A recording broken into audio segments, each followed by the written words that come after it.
सरला अपने दो बेटों की शादी एक साथ में करती है। सरला अपने घर दो बहुओं को लाती है। सरला की बड़ी बहू उसके पसंद की थी। वे बहुत अमीर और बहुत ज़्यादा दहेज लाई थी। सरला की छोटी बहू निकिता बहुत गरीब घर से थी। निकिता को सरला के पति रमेश अपनी पसंद से लाए थे। सरला बोलती है, अंदर आओ मेरी बड़ी बहू, बाहर क्यों खड़ी हो, बहुत गर्मी हो रही है। सरला अपनी बड़ी बहू से बहुत प्यार से बातें करती है। सरला छोटी बहू भी बाहर खड़ी है, उसको भी अंदर बुला लो, बाहर बहुत ज़्यादा गर्मी हो रही है। अच्छा, तुम्हें ज़्यादा ख्याल आ रहा है अपनी पसंद की बहू का? पहले मैं अपनी पसंद की बहू से तो बातें कर लूँ। ओह माय गॉड माँ जी, कितनी गर्मी हो रही है।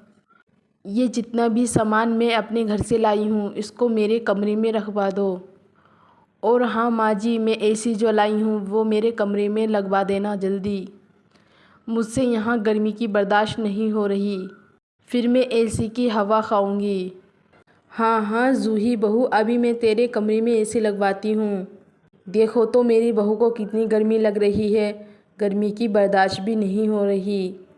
देखो रमेश जी, बड़ी बहू कितना दहेज लाई है, फ्रिज, कूलर, वॉशिंग मशीन। इतना दहेज देखकर मेरा तो बहुत ज़्यादा मन खुश हो गया। और निकिता बहू, तुम क्या लाई हो?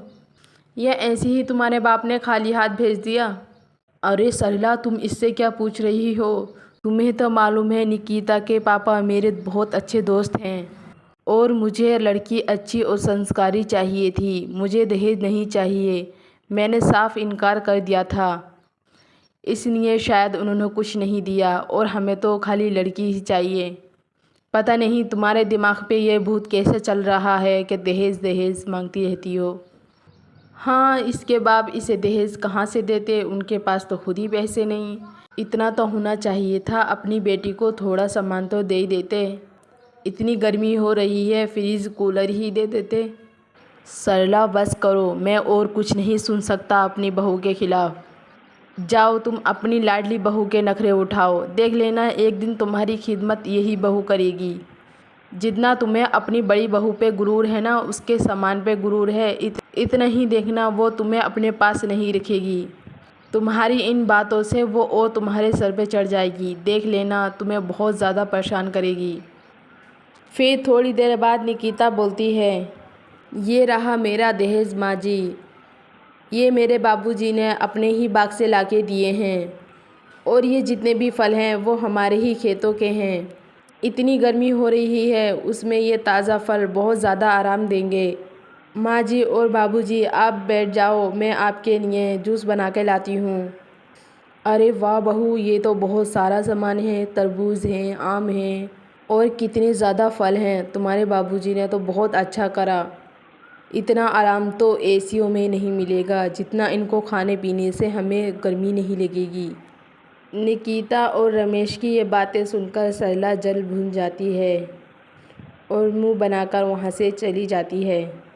अगले दिन निकिता नाश्ते में सब लोगों के लिए ताज़ा फलों का जूस निकालती है और ताज़ा ताज़ा फल सबके सामने रख देती है। अरे वाह बहू, ये तो बहुत टेस्टी और मज़ेदार लग रहा है।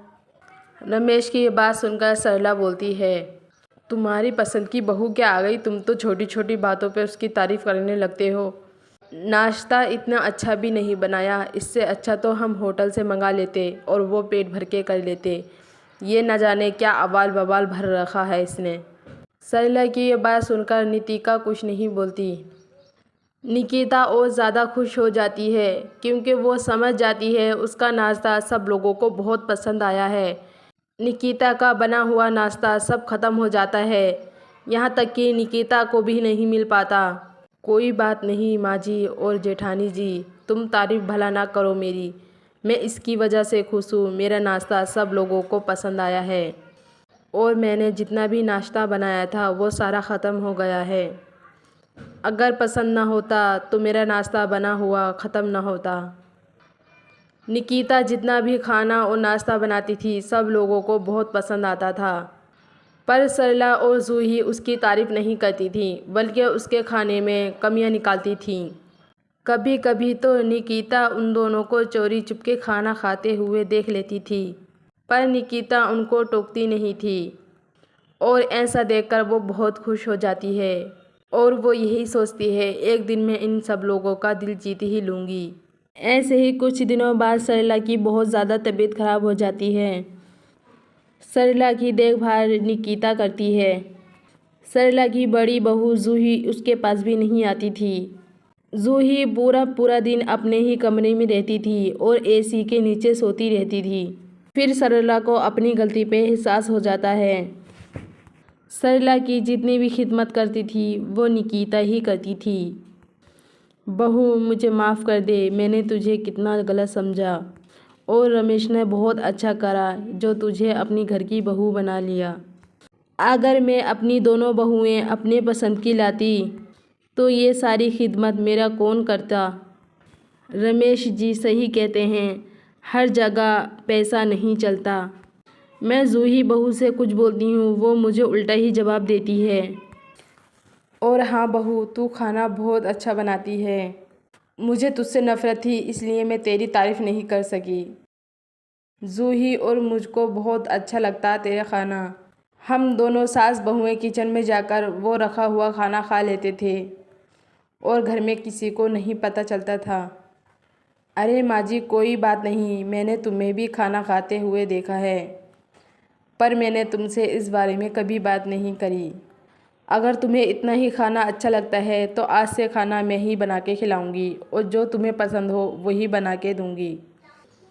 इतने में जूही आ जाती है और जूही बोलती है, हाँ मेरी छोटी देवरानी, तुम्हारे हाथ का खाना बहुत ही लाजवाब होता है और हम लोगों को बहुत अच्छा लगता है। अब तो मुझे तुम्हारी आदत बन गई है।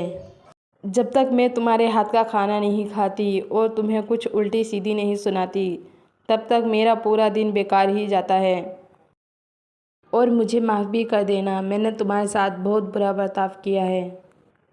और नितिका, ये मैंने माँ जी के साथ जानबूझ के किया था। अगर मैं माँ जी का ख्याल रखती और माँ जी की हर बात मानती तो शायद माँ जी को तुम्हारी कदर और अहमियत ना होती। मैं नहीं चाहती, हम दोनों एक ही घर में रहते हैं और माँ जी हम दोनों के बीच में इतना फ़र्क करती हैं। अब माँ जी फ़र्क नहीं करेंगी, हम दोनों बहुएं एक ही बराबर हैं। जूही की ये बात सुनकर नितिका बहुत खुश हो जाती है। जूही नितिका दोनों साथ में अब काम करने लगती हैं। सरला अपनी दोनों बहुओं को बराबर प्यार देने लगती है और खुशी खुशी रहने लगते हैं।